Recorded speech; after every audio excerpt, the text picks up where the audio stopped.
Hi, this is Jim Lobaito, and I'm president and founder of a company called Performance Group. You're listening to the podcast version of a program that originally aired on the BizTalk radio show. I started BizTalk so you'd have access to today's leading experts about growing your company and yourself. BizTalk is produced by Performance Group. At Performance Group, we work at the front end of a company's revenue stream. We find the salespeople who generate the revenue, and we provide onboarding programs that get them doing that sooner. Our passion is aligning talent with opportunity. That's why we're known as a Salesforce development company. Enjoy the program. Several years ago, at the end of a long sales week, the sales crew that I was with, we had a habit of gathering at the local pub that was literally right outside the office, within walking distance, which was rather convenient back then, I might add. So Friday, we'd stop by and just have a couple drinks and share some things. And so we're there Friday night, and we're talking about the week. And a gentleman comes in who was dating one of my salespeople at the time, and he says, "Hey, Jim," he says, "I've heard about the best referral program ever." And I said, "Well, it's great." I said, "If you need to grow your business through your referrals," he says, I've got the best referral program ever." And I said, well, lay it on me. And he says, "Well, the key to getting referrals is ask everybody every time you see them." And I said, "That's it?" And he goes, "Well, I'm telling you, ask everybody every time you see them. So every time you go into a customer, ask them, hey, is there anybody that, likes the way that you and I do business, would appreciate the quality I bring to the table and the results I'm able to get?"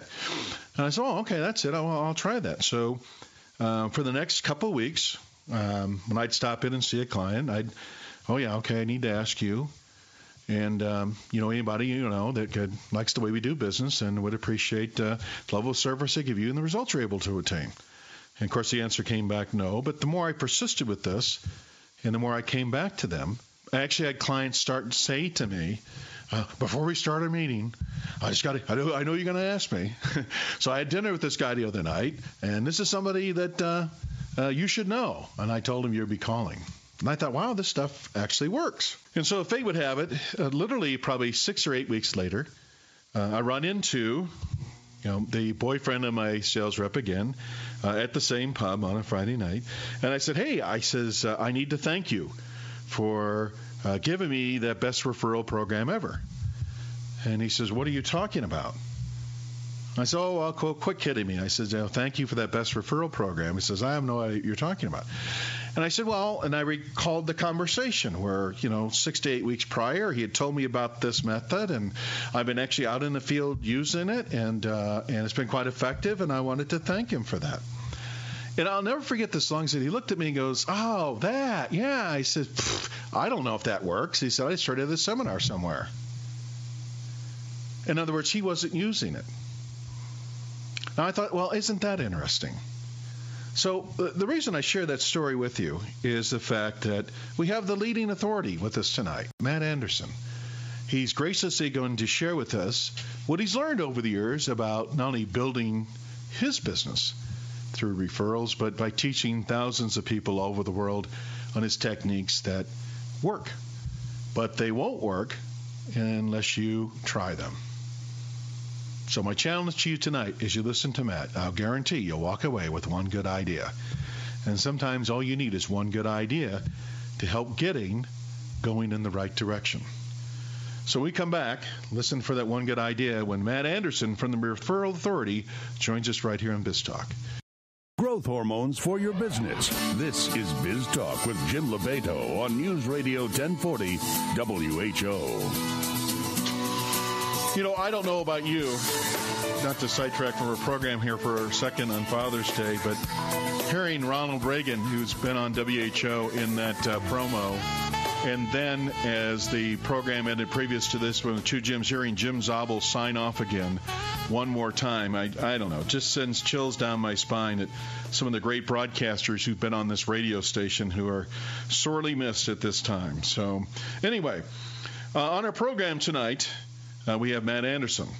And one of the most powerful sales introductions you can receive is a referral. Yet most of us are terrible at getting them. On our program tonight, we have Matt Anderson, founder and president of the Referral Authority. Matt's proven referral gathering methods have helped organizations and sales professionals build powerful sales client lists. As a speaker and consultant, Matt has spoken at the $1 Million Roundtable in Vancouver and London and multiple financial conferences. His insights have been published in numerous financial periodicals. His referral webcast was voted in the top 5 for the Thought Leadership Live community in the U.S. and the UK in 2011. Matt has generously offered to share with us his insights from his book, Fearless Referrals, Boost Your Confidence, Break Down Doors, and Build a Powerful Client List, which has been said to teach the golden rules for developing a continuous chain of high-quality referrals for any product in any business. Matt, welcome to the program. Yeah, well, thanks a lot for having me. I appreciate it. Well, first of all, happy Father's Day to you, too, as we take time out on this Sunday to be with our audience. We definitely appreciate that.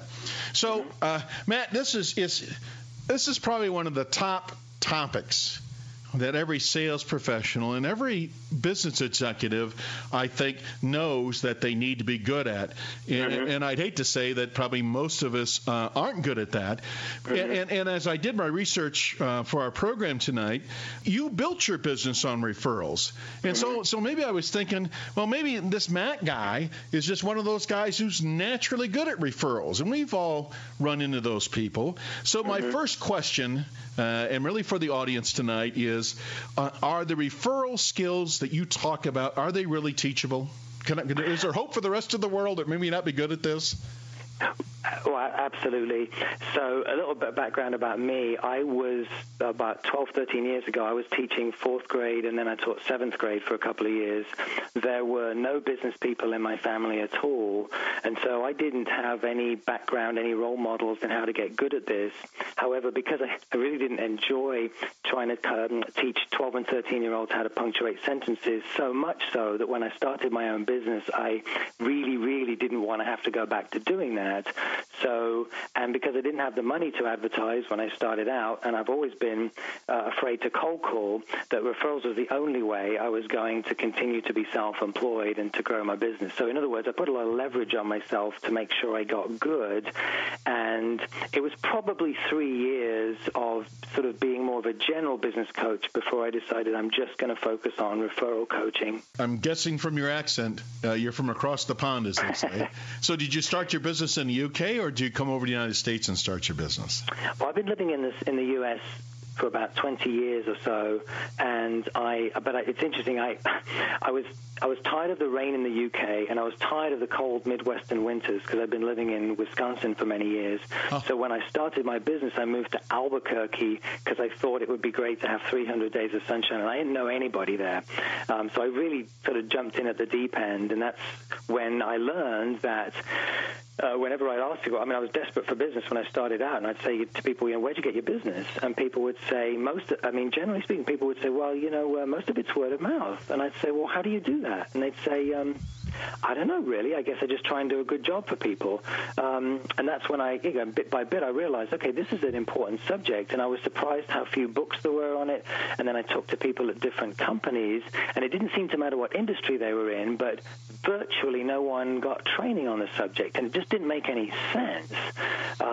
So it was fairly easy to start a business in this area. That was the easy part. The hard part was then realizing, going back to your first question, is that, most companies that have a sales team, they'll have 1 or 2 people that might be good at bringing in referrals, but the majority of people aren't. And so it took me quite a while to develop content that could be replicated for the rest of us, for most people. And that's what my book's about. Yeah, and I like your on your website, I think it says like referrals for mortals. In other words, mere mortals can learn how to execute on this. So at what point, Matt, in your discovery of going through this, and by the way, there's really probably no excuse for the rest of us. Here you come from a different country, then you transplant yourself into a brand new market, and yet you're successful building a business. So surely if you can do that under those adverse conditions, there's hopes for the rest of us who already may have business contacts in our vertical or in our market, and sometimes we've lived in these towns for many years. So as you went through this process, when did you discover that you were really onto something, or when did you discover that there was really just a desperate need for this? When did the aha moment hit you? That's a great question, and I want to be honest with you. I'm not sure I did get an aha moment. Okay. Because I felt like really wherever I went, it was always reinforced. I mean, there's barely ever been certainly a service professional that I've ever met that doesn't say they get their best business from word of mouth. Right. So it was always reinforced. What's always, as you say, what's puzzling is why more people don't have more success with it, and that's. Again, in a way, that's why I have a livelihood, really. But to answer your questions, or maybe your next question, I mean, what can people do differently about getting better at asking? Well, I think there were three major things, and as you indicated at the top of the show, people just doing one of these things would make a difference. The first of the three things is what I call more the inside job. In other words, a lot of people are uncomfortable asking for what they want, and so if they can start to chip away at the unempowering belief that's stopping them from asking, such as, well, I don't want to sound like a used fill-in-the-blank car salesman or whatever it is. I don't want to sound cheesy, salesy, come across as pushy. If people can start to recognize that that really isn't legitimate concern, that's one big area, and there's a great amount of content in my book about kind of how to get more comfortable asking, and I'm happy to talk about that further. The second area is changing some habits, and the two best habits to change around referrals, one is to pre-plan what you want to ask for before you meet with someone. In other words, ask yourself the question, what would I love to ask this person in terms of a referral request, like maybe for a prospect, maybe for another professional they can introduce me to, maybe to speak.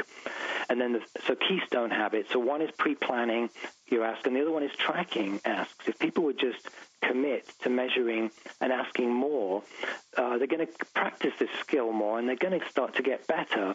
And then the other reason why they're going to get better is the third reason, which is the competence part that builds the confidence, which is having better wording and having a system, a referral system that they can use that is very simple, that will make them, again, over time, you put those three things together, anyone that likes what they do and has a decent, has clients that are happy, is going to build their confidence. You led right into my next question, and thank you for that background.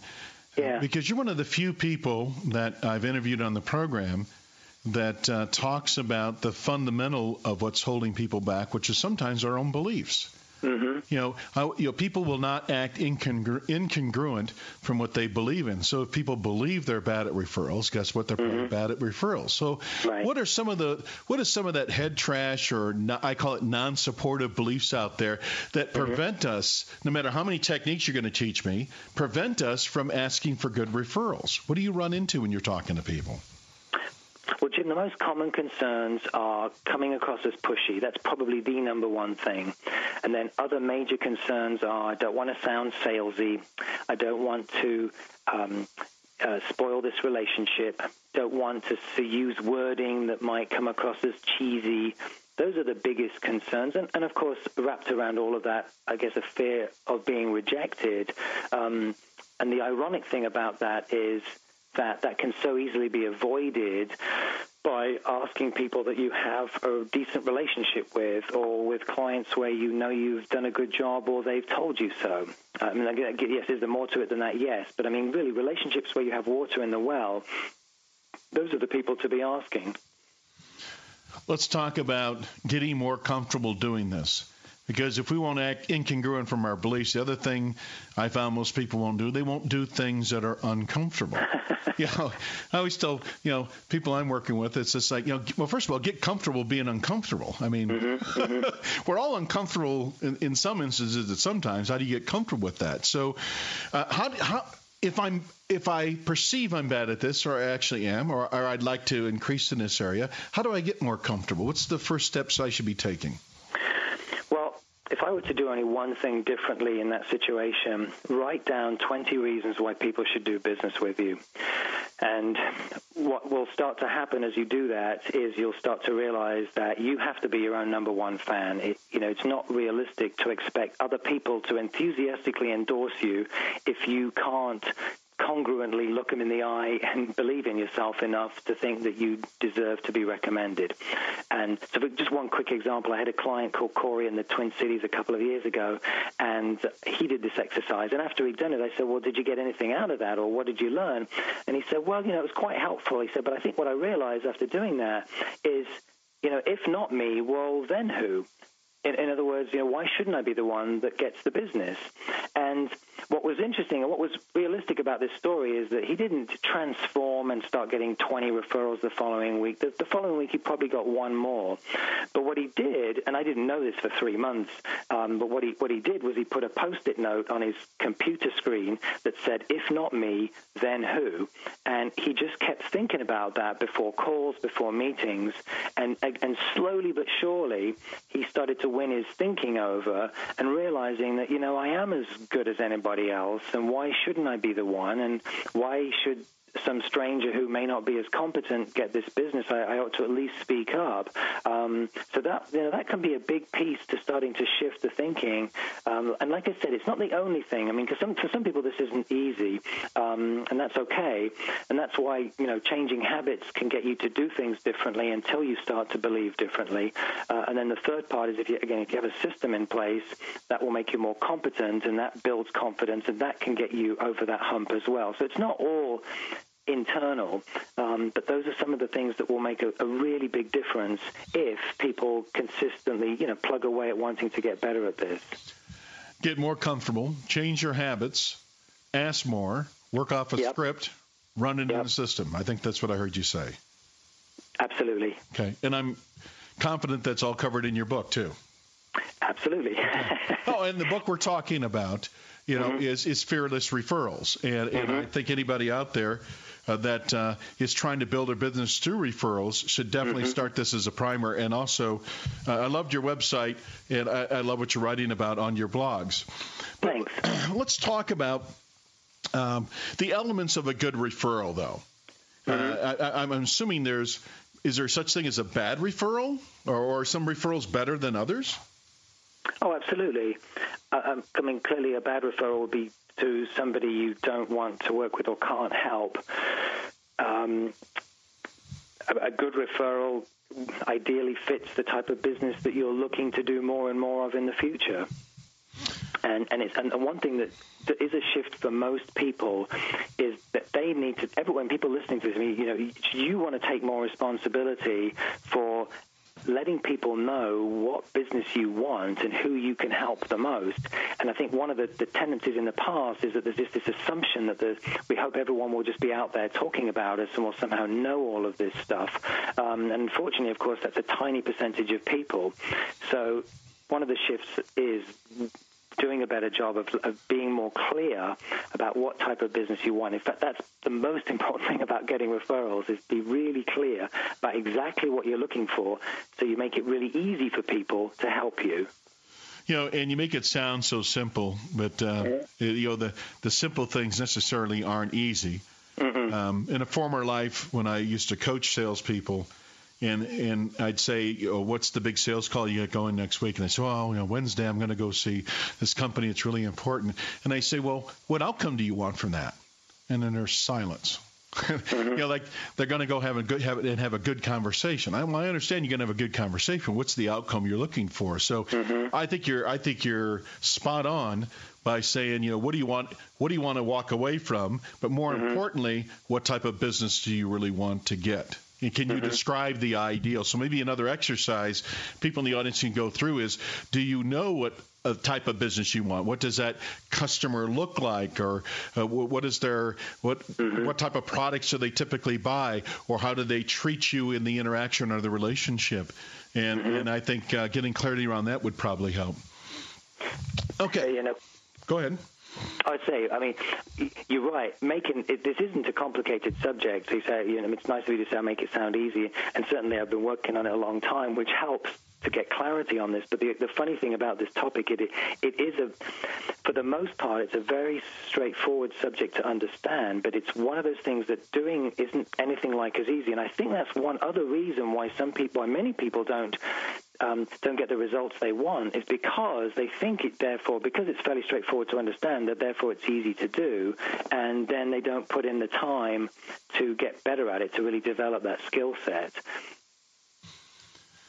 We're talking with Matt Anderson. He is the founder and president of the Referral Authority and one of the world's best-known referral specialists. He's the author of a new book called Fearless Referrals.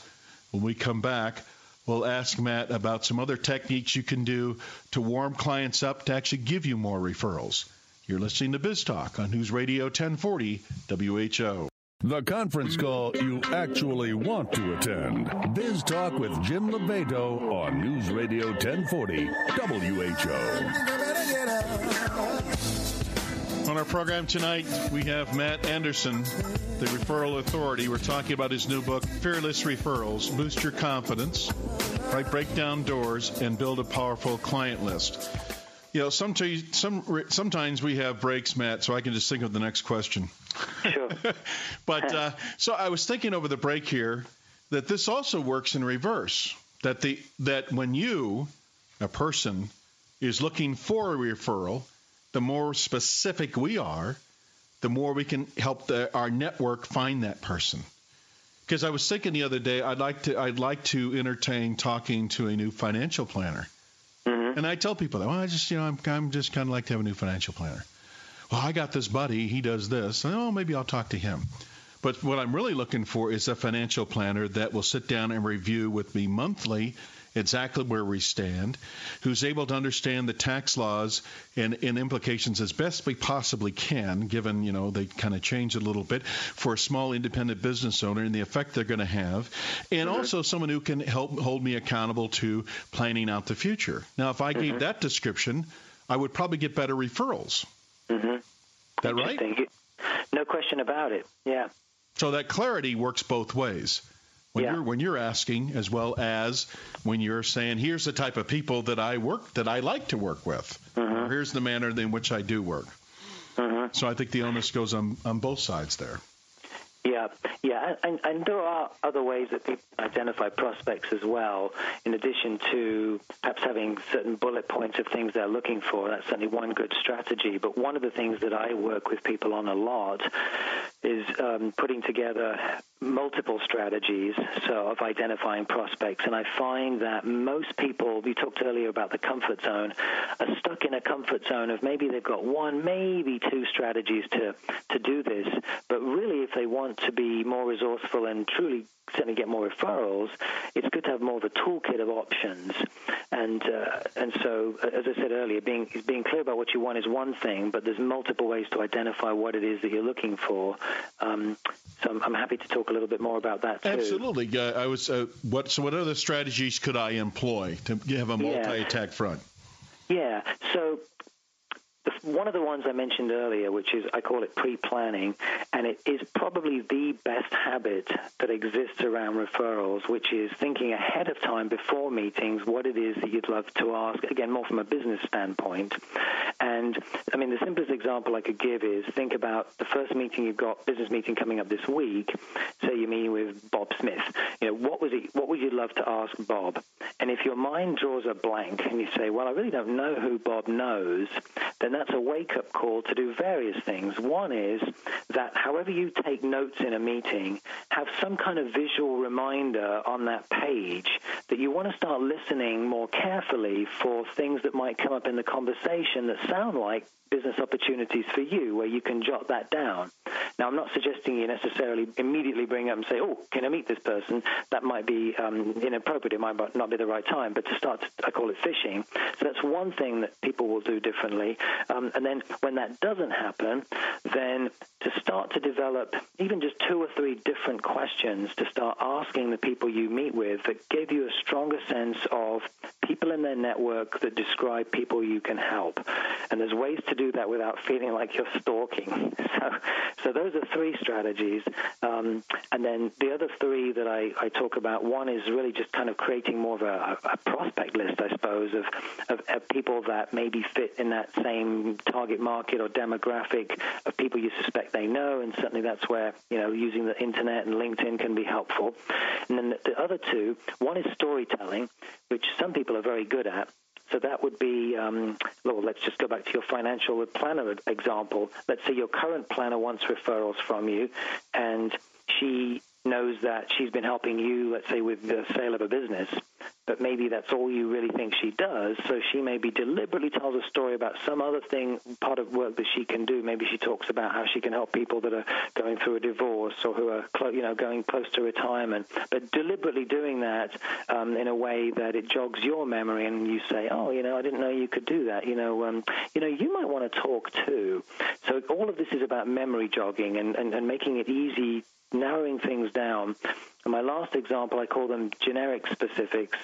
So that might be, instead of me saying, Jim, can you refer me to anyone in your family or friends or business colleagues, I give you this overwhelming list of people and I've lost you. But instead of saying family members, I might say siblings, or I might say, close friends, or, if you work at a company, the person you most enjoy spending time with at work, but something where you're going to think of somebody right away. It may not necessarily be an eligible prospect, but that's the way the mind works most effectively, is you get it to land on something specific, and then it can work outwards to other people. So that's a bit of a long answer, but different tools to identify prospects. And much of this is in my book, and it's, again, for those of you who are listening, this is the most important skill set to develop to make you more resourceful and opportunistic, so you can be much, much more clear about what you want. Well, and I think especially in the business climate we're in, because I get the impression, Matt, that that we've all become a little cynical. So because of let's say the advertisements that's out there that says, this company does this thing great, or we're cynical that someone can actually perform. But when someone says, hey, I know Bob, right, and Bob does this, it seems to just really circumvent most of the sales process. You get you right down to the topic. I mean, has that been your experience also? I mean, just fast track to get to the topic. No question. I mean, it's funny. I feel like more and more we're living in a culture where we feel like almost everyone's trying to sell us something. And so when you've got, and that's what's ironic about when I talked earlier about referral wording, improving competence, some of that wording is so simple it's almost embarrassing. I mean, some of the people that refer, again, some of you who are listening, they didn't say anything very magical other than, Jim's a great guy, you really need to talk to him, and is it okay if I have him give you a call? I mean, that's almost all that needs to happen a good amount of the time. And what they're leveraging, of course, is that person's credibility and that relationship. So I think referrals is a lot like sales. It's a transfer of enthusiasm. Absolutely. All right, so how do I make it easier for my clients to refer me? Let's say I changed some habits and I got some wording down. Is there anything I can do when I say to somebody, hey, Matt, who do you know that would do this kind of thing? This is the kind of business I like to work on. How do I make it easier for them to refer people to me? That's a really important question. So I think there are 2 ways to ask for what you want. The first way is a direct ask. Jim, any chance you could refer me to Bob Smith next time I'm in town? Pretty straightforward. Now, the thing is we're not always that comfortable in all of our relationships to be that direct. So the other way to ask is, I call it the advice-seeking approach, and that would be, Jim, you've mentioned Bob. He sounds like a great guy. What do you think would be the best way to find out if he might be open to me giving him a quick call sometime? And I'll let you tell me exactly what to do. So there's wording like that. Another wonderful piece of wording that is, I would have to say, is probably the most popular wording that that my clients tell me they like the most at the moment is where it would be me saying to you, Jim, how would you be most comfortable finding out if Bob might be interested in the 3 of us getting together for a beer sometime? or whatever, coffee, breakfast, how would you be most comfortable? And what's great about that question is you're only going to respond with something you're comfortable doing. So the worst possible thing you'd say to me is, Matt, I'm not sure I'd be comfortable doing that. And that's the worst thing that's the worst thing I'm going to hear. And so it's easy for me to retreat if I have to and say, no, I understand. Sometimes that happens. Yep, no big deal. And I'm just going to move on the conversation. And hopefully pick somebody else that you are more comfortable when I'm ready to bring up another ask. But most people, they're going to say, there's only three ways to be referred. So they're either going to suggest a face-to-face meeting, which is the best way, or they'll suggest some kind of situation where they'll talk to the person, call them or talk to them when they see them. And the third way is going to be virtual, email, LinkedIn, something like that. And while I do believe they work in that order, they all do work, and there is never a one-size-fits-all. And then to answer your question, also in a shortest form, like how do you coach people? Well, certainly email is an excellent tool to send some wording over to somebody. And this is incredibly important because the reason why most people aren't referring you is because they don't know how. They're not listening into this radio show. They haven't read any books. They've never had any training. They don't know how. And the reason why we deceive ourselves on that is because there are a few people out there and they seem to do a wonderful job of talking about us. But keep in mind, ask yourself, how many of a percentage is that of your clients, of your network? It's tiny. So that's one of the biggest obstacles. So we've talked about being super clear about what you want. And then the second part to that is just because I say Bob Smith, it doesn't mean that you know exactly what to say. So that's why it's such an important question. Is it okay, I guess, if you have confidence in your relationship to say, and when you get them on the phone, here's typically a way to introduce me, or do you ask them to say, how would you introduce me, and maybe role play with them? Well, unfortunately, there isn't one answer that's going to work every time. I think you almost have to trust your gut or your relationship sense on that one. And I'm not avoiding the answer. It does depend. Some people, I think you can say, I'm curious, what were you planning on sharing with Bob when you speak to him? I think that's a perfectly legitimately worded question. The problem is if you then say, well, I'm going to tell him you're a motivational speaker and, you talk about, I don't know, something I don't specialize in, then I'm going to cringe and think, okay, now how do I tell him? Don't tell him that because he won't call me. Right. So that's the challenge you run into. But again, there's never a one size. Some people are going to have good things to say, and so I can't give you the perfect answer with every situation. But it's one or the other.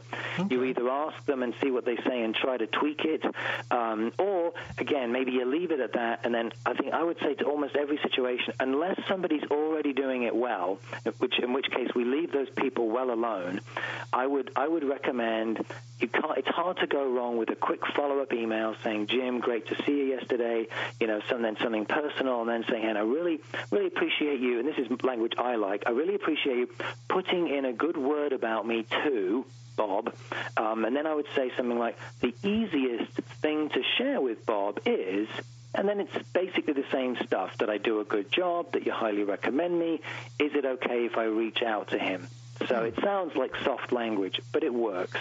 And then the final part is, if I'm emailing you on this one, and this is actually the final step in my system in Chapter 6, keeping control, is I want to make sure that I want you to follow up, and you're busy, and you might forget. So I'll say in my email, if I haven't had a chance to talk to you about this, and I'll say something like, Jim, today's the 15th, well, I won't say that, I'll say, and is it okay if I drop you a line towards the end of the month to see if you've had a chance to talk to Bob? And that way I'm gently nudging you, and you're saying, okay, Matt's going to call me before the end of the month. I better make sure I get I talk to Bob this week. I think that's really good insight. And when we come back, what I want to talk to you about, sometimes we don't have confidence in our relationship to ask for this person for a referral, or maybe to be direct with them. So I'm sure there are things we can do to build our confidence. And there's things we can do to build that relationship to get people to that point. So we'll address that when we come back. You're listening to the Referral Authority, Matt Anderson, and he's one of the world's best-known referral specialists, and he's the author of the book Fearless Referrals: Boost Your Confidence, Break Down Barriers, and Build a Powerful Client List. More with Matt when we come back. You're listening to BizTalk on News Radio 1040 WHO. The office is open for the best in business insights and advice. It's BizTalk with Jim Lobaito on News Radio 1040 WHO. Thanks for joining in on the conversation tonight. Boy, where did the hour go? On the program tonight, we have Matt Anderson, the Referral Authority. And, Matt, I feel we could talk another couple hours on this. I'll remind our audience that Matt's a podcast of this program will be up on the website here in a couple weeks, so you can go back and listen to that. We'll have links to his website and his book on our website also. That's biztalkradioshow.com. And, Matt, in the short minutes we have left, really two fundamental questions. Number one is, what can I do that helps build my referral ability in my relationship with my clients? I think the best question that exists in terms of leveraging or tipping relationships is to keep asking yourself the how can I most add value to this person? Because people like to help people that have brought a lot of value to them. And it's one of the first parts of the system I teach is you do have to earn the right to ask. And it's human nature for us to overrate sometimes what we do. Like, we all think of ourselves as above average in most areas. But the problem is of course, if our clients don't see it that way, then they're not going to recommend us. So part of it is definitely really improving what you're doing and also getting more feedback on how you're doing. Because sometimes that can get the conversation teed up towards saying, well, Jim, it would be silly of me not to ask you. There have to be other key people that you care about in this company, this location, this demographic that I could help. How do you think we might go about reaching out to them? Is it okay then just to be direct and say, how am I doing in terms of your comfort referring me on? You could. The easiest thing to do is to ask for positive feedback, to say, what are you getting most out of our work? What have you found most valuable? Why? Because even if for some reason they're not happy, you will hear it in the tone of their voice. You'll hear qualification, in which case forget the referral and say, it sounds like there's something I could potentially be doing better. Do you mind if I ask what that is? But if they sound happy, it's not a time to say, what can I improve on? Because if they start to think of things, then you can't rescue that back into a referral conversation. Great. Thank you for that. Is there one question, Matt, I should have asked you tonight that I haven't? Well, the biggest lesson I've learned in the last 3 or 4 months that I've learned I've heard it many, many times, but that it's not one I think I've ingrained enough, is the whole piece around being more of a resource to others, being a better giver. Most people are in tit-for-tat relationships. In other words, I'll help you if you help me. But the people who are infinitely more successful, and when I think about the people that get the most referrals, they're naturally more giving, helping people, and that draws more people to want to help them as well. But it's not just tit for tat. So I would just say work on being more of a giving person, trying to be a better resource to others. And also then it makes asking for what you want much easier because you've got more water in the well. Great, Matt. Thanks for being on the program. It's my pleasure. Thanks, Jim. On our program tonight, we had Matt Anderson, the Referral Authority. His book is Fearless Referrals, Boost Your Confidence, Break Down Doors, and Build a Powerful Client List. I suggest you go to Amazon and get that, dependent on your business growing through referrals. Okay, that's all the time we have for BizTalk. This has been your host, Jim Lobaito. I'll see you here next week. Don't forget, the resources are available on our website at biztalkradioshow.com. That's B-I-Z, talkradioshow.com. This or other BizTalk podcasts may be downloaded by visiting our website, biztalkradioshow.com, or you can subscribe to BizTalk through iTunes. Follow us on Twitter at BizTalk1040 and like us on Facebook. If you want to learn the strategies finding and getting performance out of A-player salespeople, contact Performance Group by calling 800-950-9509 or visit us on the web at pmgllc.net. This has been your host, Jim Lobaito.